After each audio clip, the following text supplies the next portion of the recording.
Muito bom dia, boa tarde, boa noite a quem é de boa noite. Este é o Washington Fora de Horas, a partir de Washington DC, nos Estados Unidos. Eu sou a Mayra de La Salette e hoje é dia 14 de junho. Já estamos a meio do ano de 2021. Dia 14 de junho é o Dia Mundial do Dador de Sangue. A efeméride serve para aumentar a consciencialização sobre a necessidade de sangue e produtos sanguíneos seguros e para agradecer aos doadores, aos dadores de sangue voluntários e não remunerados pelas suas doações de sangue que salvam vidas. Portanto, se é um dador de sangue ou uma dadora de sangue, parabéns a si. Este é um dia para homenagear todas aquelas pessoas que tiram tempo e tiram sangue para salvar vidas. E nos principais títulos de hoje, nós temos que o presidente angolano ligou a deputado para dar apoio depois do filho ter sido assaltado. Na Guiné-Bissau, a polícia detém homem com 81 cápsulas de cocaína. Joe Biden, o presidente americano, está em Bruxelas para a cimeira da NATO. O fundador da Zâmbia, Kenneth Kaunda, também primeiro presidente do país, está hospitalizado e o presidente da Zâmbia, o presidente atual, Edgar Lungu, desmaiou durante a cerimónia das Forças Armadas ontem. Vamos então ao desenvolvimento das nossas notícias. Vamos começar por Angola, onde o filho do deputado independente Lindo Bernardo Tito, Valqueni Tito, de 26 anos de idade, foi alvo de roubo no município de Belas, em Luanda, no passado sábado, dia 12, por indivíduos armados que levaram telefone, carteira e dinheiro. A polícia diz estar a investigar o caso e o presidente João Lourenço ligou para o deputado para manifestar a sua solidariedade e conforto. Segundo Valeriana Esmeralda Tito, ela contou os momentos vividos pela família e diz que foram cerca de 4 horas de aflição e angústia. Ela presenciou o assalto que considerou de rapto. Valqueni Tito foi obrigado pelos assaltantes a ir a multicaixas, a multibancos, não é? E a retirar, ou ATMs para quem é de Moçambique, e a retirar o dinheiro que os atacantes levaram. Entretanto, o porta-voz do Serviço de Investigação Criminal esclarece que não se tratou de um rapto. Contudo, este caso está a ser investigado. Em Malange, o antigo administrador municipal do Quela para a área técnica foi detido por crime de peculato. Jaime Quandala Mendes da Costa, de 35 anos de idade, foi detido por agentes do Serviço de Investigação Criminal Geral, a pedido da Procuradoria-Geral da República, que o acusa de peculato. Costa é apontado como presumível autor do desvio de 19 mil litros de combustível, gasóleo, em benefício próprio no exercício das suas funções. A subprocuradora titular da Procuradoria-Geral da República em Malange, Francisca Marques, anunciou recentemente que atualmente estão a ser instruídos 36 processos de crime envolvendo gestores públicos, dos quais eu cito um que já foi remetido a juízo, processos de crimes de natureza económica e financeira. Fim de citação. Antes de continuarmos com as nossas notícias, vamos ver quem é que já está ligado a nós e eu vou também aproveitar e partilhar aqui o nosso programa, uma vez que eu peço sempre que partilhem também o Washington Fora de Horas nas vossas redes sociais. Eu vou fazer aqui o mesmo, ou pelo menos tentar fazer, sem criar muita disrupção no nosso aqui no nosso ecrã, que é também o meu teleponto e é também o computador que transmite este nosso direto, pelo que peço desculpas. Isto tudo porque nós continuamos a transmitir a partir de casa e a partir de casa estamos de alguma forma um bocadinho mais limitados tecnicamente, pelo que eu peço então desculpas mais uma vez.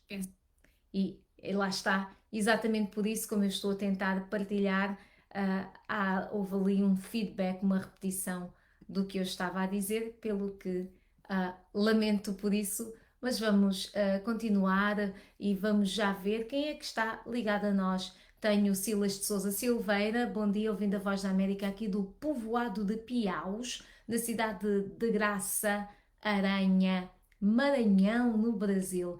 Já ouço a Voz da América há 40 anos, desde 1980, tempo em que existia o serviço de português para o Brasil. É verdade. Silas de Souza Silveira, é um prazer enorme poder ler essa sua mensagem, poder saber que o nosso serviço, ainda que não seja para o Brasil, ainda assim tem algum interesse para aqueles que já ouvem a Voz da América há tantos anos.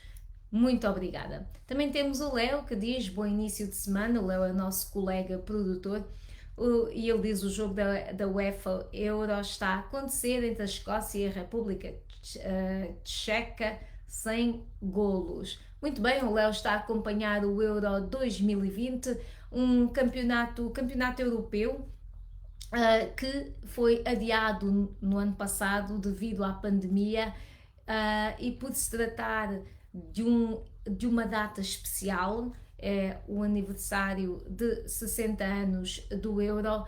Eles então decidiram, a UEFA decidiu não mudar para Euro 2021, decidiu manter o nome de Euro 2020 em homenagem aos 60 anos do evento desportivo. Vamos então continuar com as notícias que marcam este dia 14 de junho, dia do dador de sangue. Ainda em Angola, a produção petrolífera deverá ficar este ano nos 1.193.000 barris de petróleo diários, uma meta inferior em 27.000 barris face às previsões iniciais, mas que o ministro angolano dos petróleos quer fazer cumprir. A produção angolana é maioritariamente proveniente de campos maduros que já atingiram um pico de produção e estão em fase de declínio, o que só poderá ser revertido ou mitigado com investimentos na pesquisa, tendo sido aprovada uma estratégia nacional para aumentar o conhecimento sobre o potencial de petróleo em Angola. Também em 2020, a meta de 1.283.450 barris por dia ficou aquém do previsto e Angola produziu apenas 1.271.460 barris. Em Moçambique, o Instituto Nacional de Estatística revelou uma ligeira redução de preços dos produtos de primeira necessidade no mês de maio. O preço do cabaz, que serve de cálculo ao índice de preços do consumidor, baixou 31 pontos base de abril para maio, ou seja, o que significa uma deflação mensal de 0,31%. De acordo com o boletim do índice de preços no consumidor, e eu cito: a divisão de alimentação e bebidas não alcoólicas foi a de maior destaque, ao contribuir com cerca de menos 0,34% na evolução dos preços. Fim de citação. Ao nível das principais cidades, a Beira registrou em maio deste ano uma queda de preços de cerca de 0,79%. Em Maputo, o custo do cabaz reduziu 0,20%, enquanto em Nampula houve uma redução de 0,16%, segundo o Instituto Nacional de Estatística. Vamos agora falar sobre Estados Unidos. O presidente dos Estados Unidos, Joe Biden, advertiu nesta segunda-feira que a NATO deve adaptar-se aos novos desafios colocados pela China e pela Rússia, ao encontrar-se com outros líderes para renovar o vínculo de Washington com os seus aliados. À sua chegada à sede da NATO em Bruxelas para uma cimeira com os seus 29 homólogos, Biden salientou que a aliança era criticamente importante para a segurança dos Estados Unidos.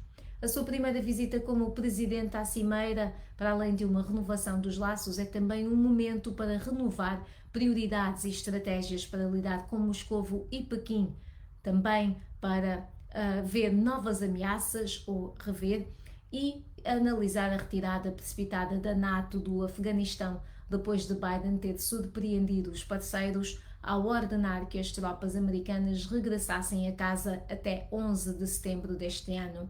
A Turquia, que é membro da NATO, ofereceu-se para assegurar o aeroporto de Cabul após a partida das tropas da NATO, mas há preocupações sobre a política regional agressiva da própria Turquia.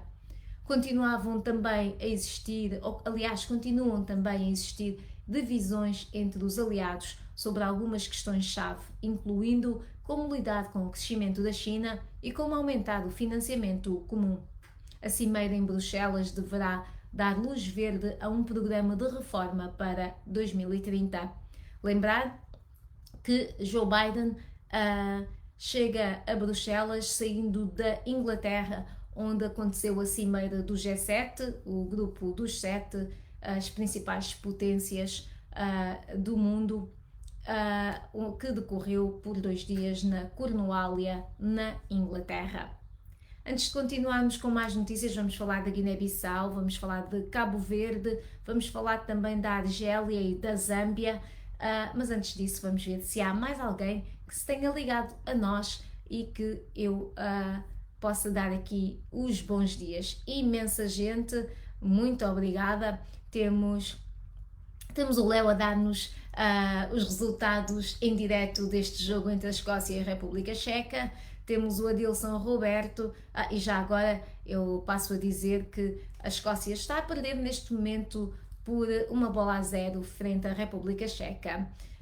O Mário Amos está na Zambésia, em Moçambique. O Adilson Roberto está conectado. O Mamadi Iqbal Daoud, como sempre, não falha um Washington fora de horas. Ele está em Climane, Moçambique. O Sebastião Domingos Simão, também outra pessoa que não falha, ele vê-nos a partir de Lisboa, isto em Portugal, e ele deseja paz ao mundo inteiro. Aqui o Mário Amos diz que escuta a avó na época do Chirico em onda curta. Muito bem, ainda temos onda curta, Mário Amos, pelo que sempre que quiser ouvir-nos em onda curta, está à vontade. Domingos Fedias Julai diz: hoje apenas uma saudação à Mayra e outros colaboradores da VOA e abraço aos meus colegas internautas. Domingos, muito obrigada. Votos de um dia espetacular, de uma semana ainda melhor ao Domingos e a toda a gente que nos acompanha. Temos ainda Becamoso. Não, eu sei que eu não li bem, eu não sei como é que eu leio este nome com um B antes do K, mas poderia ser Becamuzi, e ele diz que gosta de acompanhar as nossas notícias a partir de Maputo. Mais uma vez, muito obrigada, Maning, por estar aqui connosco. Vamos então continuar com as notícias que marcam este dia 14 de junho. A Polícia Judiciária apresenta hoje ao Tribunal, na Guiné-Bissau, um homem detido no sábado pela Unidade Nacional de Combate à Droga da PJ com 81 cápsulas de cocaína. Em comunicado enviado à imprensa, a PJ explica que o homem, proveniente do Brasil, chegou a Bissau no sábado num voo da TAP, portanto a transportadora aérea portuguesa. As 81 cápsulas de cocaína são o equivalente a cerca de 1,3 kg deste produto, desta droga. A polícia não revelou a identidade deste homem que chegou a Bissau com 81 cápsulas de cocaína e que vai ser hoje apresentado a tribunal. Entretanto, ainda sobre a Guiné-Bissau, o presidente Umaru Sissoko Embalo iniciou, portanto, uma visita oficial de 3 dias a São Tomé e Príncipe, tendo encontros previstos com o seu homólogo, com o presidente do Parlamento e com o primeiro-ministro. Está agendada uma visita turística ao Museu do Café, em Monte Café, a 16 km da capital, e também à Casa-Museu Almada Negreiros. Esta é a primeira vez que um presidente guineense visita São Tomé e Príncipe. O chefe de Estado são-tomense visitou a Guiné-Bissau no mês passado. E em Cabo Verde, o primeiro-ministro cabo-verdiano anunciou hoje que vai apresentar um orçamento retificativo para este ano, devido às consequências económicas da pandemia, e desafiou a oposição a não voltar a chumbar um pedido para alterar o limite do déficit. Ulisses Correia e Silva fez este anúncio ao apresentar o seu programa para esta legislatura hoje no Parlamento, que, segundo ele, tem 3 prioridades: vacinar 52% da população adulta até agosto e 70% até dezembro, relançar a economia e o emprego e eliminar a pobreza extrema e a redução da pobreza absoluta. A oposição, através do líder da bancada parlamentar do PICV, João Batista Pereira, aliás, diz que o programa do governo é enunciado de declarações genéricas e acusou o executivo de não cumprir as promessas feitas nas eleições de 18 de abril. Portanto, em Cabo Verde, o primeiro-ministro apresentou 3 prioridades, mas a oposição diz que o governo de Ulisses Correia e Silva não cumpriu outras promessas, portanto há aqui ceticismo em relação às promessas apresentadas hoje. Vamos até ao Brasil. O país caiu do 4º para 6º lugar no índice da capacidade de combate à corrupção. O estudo da American Society Council of the Americas e pela Control Risks, que avalia e classifica os países com base na eficácia com que podem combater a corrupção, revela que o Peru ultrapassou o Brasil. 5 dos 15 países analisados registaram quedas significativas nas suas pontuações. Entre as maiores baixas estão os 2 maiores países e as maiores economias da América Latina, Brasil e México. O Brasil foi o país com maior queda na pontuação e a nota regrediu de 5,52 para 5,07, em uma escala que vai de 0 a 10. Em 2019, o Brasil era o segundo do ranking. Pelo segundo ano consecutivo, o Uruguai foi o país com a pontuação mais alta, enquanto a Venezuela tem a pior nota. Entre os 5 primeiros estão Uruguai, Chile, Costa Rica, Peru e Argentina. Antes de continuarmos, e nós temos notícias da Zâmbia, da Argélia, temos também notícias do Mali e da Guiné Equatorial. Mas antes de vermos essas notícias, eu gostaria de dar aqui mais um olá a quem acabou de entrar, e é o Ruste Rock, que fala-nos da Zambésia em Moçambique e pergunta de onde é que eu estou a falar. Eu estou a falar de Washington DC, a capital americana, que é onde está baseada a Voz da América, e como eu disse no início, nós continuamos a transmitir a partir das nossas casas. O Washington Fora de Horas, pelo menos, ainda é feito a partir das nossas casas. Pode ser que as coisas mudem, mas até lá vocês têm todos os dias um cenário diferente, porque é uma casa diferente e um jornalista diferente também a apresentar as notícias a esta hora. Aqui em Washington DC neste momento são 9h55 da manhã, estamos a entrar num bom verão, num verão quente, pelo que estamos com um dia muito bonito, muito soalheiro, aproveito para vos dizer. E por isso é que eu, por causa da hora, muitas vezes digo iniciou esta manhã, mas de facto é manhã aqui, mas eu sei que na maior parte das paragens, das localizações geográficas de onde cada um de vocês nos assiste, já é meio-dia, já passa do meio-dia, já estão prontos até para terminar o trabalho enquanto nós estamos a começar.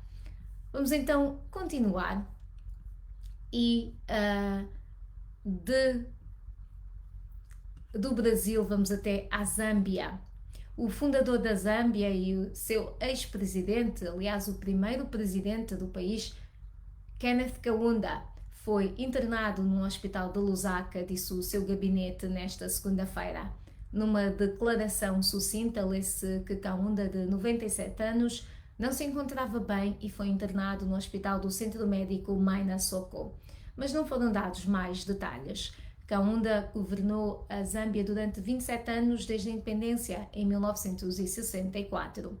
Entretanto, o presidente da Zâmbia, Edgar Lungu, desmaiou ontem durante a cerimónia anual oficial televisionada do Dia das Forças de Defesa Nacional, que foi imediatamente interrompida após o incidente. O chefe de Estado, de 64 anos de idade, que concorre à reeleição em agosto, sofre de uma doença rara, a calásia. A enfermidade afeta o esófago e causa ataques de hipoglicemia. Lungu já havia adoecido e foi hospitalizado em 2015. No entanto, o líder da Zâmbia recuperou-se e continua a desempenhar as suas funções de acordo com a declaração oficial emitida pela presidência. Portanto, depois do episódio de ontem, a presidência diz que o líder está recuperado, o presidente Edgar Lungu está recuperado e que está a desempenhar as suas funções normalmente. Edgar Lungu assumiu o cargo pela primeira vez em 2015 e manteve a sua posição de poder numa eleição disputada no ano seguinte. No Mali, 2 soldados foram mortos numa emboscada por presumíveis jihadistas e 8 tropas das Nações Unidas feridas por uma mina terrestre no Mali, segundo fontes militares e da ONU, no domingo. Foram emboscados enquanto se movimentavam entre posições no posto de controlo, disse um oficial de segurança, sob a condição de anonimato. 5 dos 8 feridos encontravam-se em estado grave. Desde 2012, as rebeliões jihadistas e independentistas no norte mergulharam o Mali num conflito complexo que deixou milhares de civis e combatentes mortos, apesar da intervenção das forças da ONU, africanas e francesas. Alguns dos grupos que lutam pela independência assinaram um acordo de paz em 2015, mas o país ainda é alvo de ataques de grupos ligados à Al-Qaeda e ao Estado Islâmico.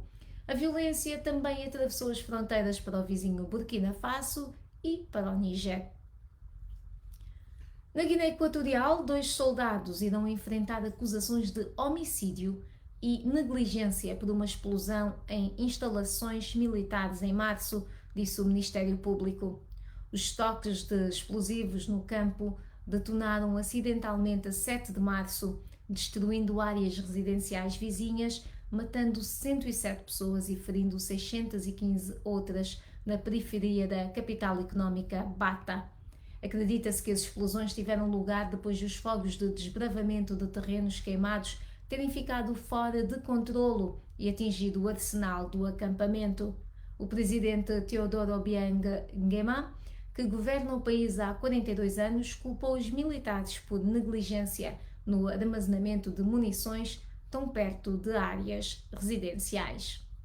Antes de irmos até a Argélia, e temos ainda alguns anúncios interessantes para dar aqui, vamos ver quem é que, entretanto, se juntou a nós. E eu já vejo aqui muita gente. Vitor Papi, a partir de Maputo, ele também é um Washington foradense assíduo.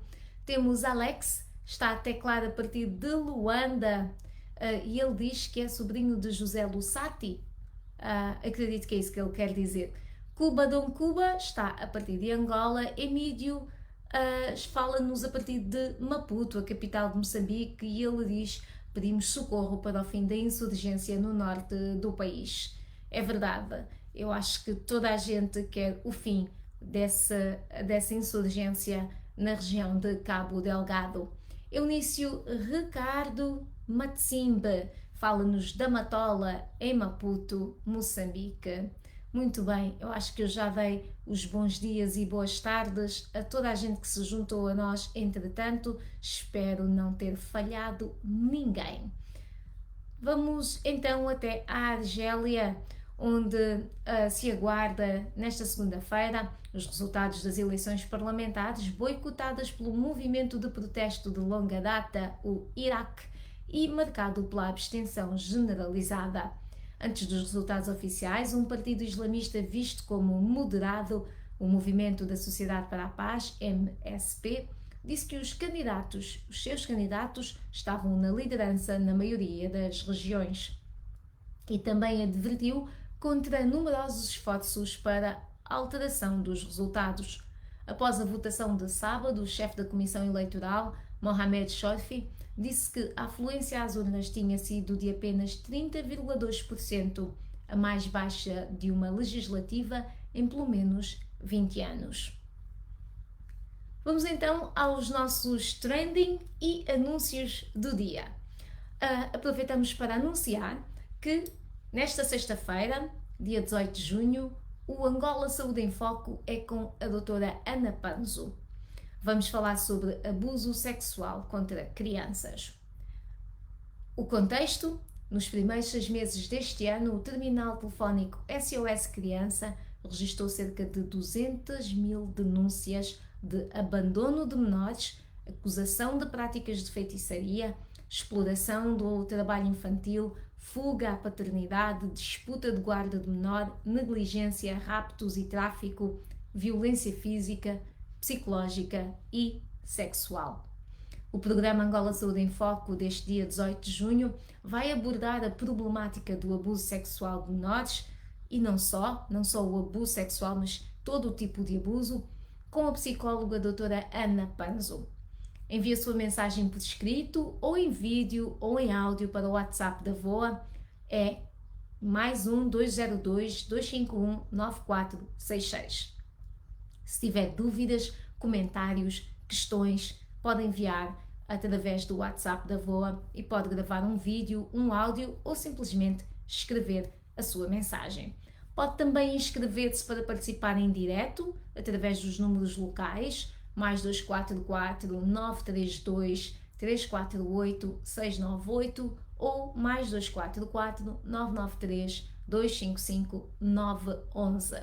Eu vou voltar a colocar estes números, ou melhor, eu vou colocar estes números num comentário no nosso programa, porque tenho a certeza que não teve tempo para apontar, mas vou partilhar e também vou partilhar o programa da semana passada, caso tenham perdido a oportunidade de assistir. Aqui está, vai estar mais uma oportunidade. Nós falamos com a doutora Paulina Malonda na sexta-feira passada sobre a Covid-19 em Angola e ela esclareceu bastante sobre como o Hospital de Campanha de Viana está a assistir os casos da Covid-19 em Angola. No website da VOA, www.voaportugues.com, o conteúdo que está a chamar a atenção especial dos leitores é a morte do popular jornalista moçambicano Edmundo Galiza Matos. Edmundo Galiza Matos morreu no domingo, dia 13.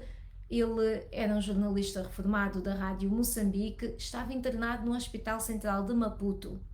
Nos seus mais de 40 anos de carreira, Galiza Matos foi versátil. Ele reportou sobre política, sociedade e artes, grande parte do tempo na Rádio Moçambique, em Cabo Delgado, Nampula e Maputo. Eu vou, aliás, aproveitar e partilhar aqui o link desta notícia. Aqui tem. Vou também aproveitar e partilhar a informação sobre o Angola Saúde em Foco desta sexta-feira, para que não perca a oportunidade de participar, quer seja com perguntas, comentários, testemunhos que queira partilhar connosco, e pode partilhar em direto, pode ligar para nós, pode inscrever-se e nós ligamos para si na sexta-feira à hora do programa. É às 17h30 de Angola. Vejo também aqui Paula Mendes, a partir de Portugal. Um grande olá para a Paula. Dzeko Júnior Mané, a partir do Japão. E o Dzeko Júnior Mané, se eu não estou em erro, é guineense no Japão. Mas ele vai confirmar. Leonildo Carvalho, a partir de Cabinda, em Angola. Um grande bem-aja para si também. Vamos continuar com os nossos anúncios /trending. Um outro anúncio para quem gosta de desporto: já pode receber via WhatsApp os bastidores do desporto. No WhatsApp da VOA, nós todas as semanas partilhamos os bastidores do desporto. É uma rubrica assinada pelo João Santa Rita, vai por trás da cortina desportiva e conta outras histórias, para além das modalidades em campo. Para receber os bastidores do desporto semanalmente, envie uma mensagem para o WhatsApp da VOA. +1 202 251 9466 e escreva desporto. E nós vamos saber que é por isso que nos está a contactar e passaremos a enviar para o seu número essa informação, essa rubrica semanal. Ângelo Alexandre Armando fala-nos de Calimane em Nico Adala e Dom J7 diz que este nosso presidente é só Deus. Mas como é possível ter os deputados da UNITA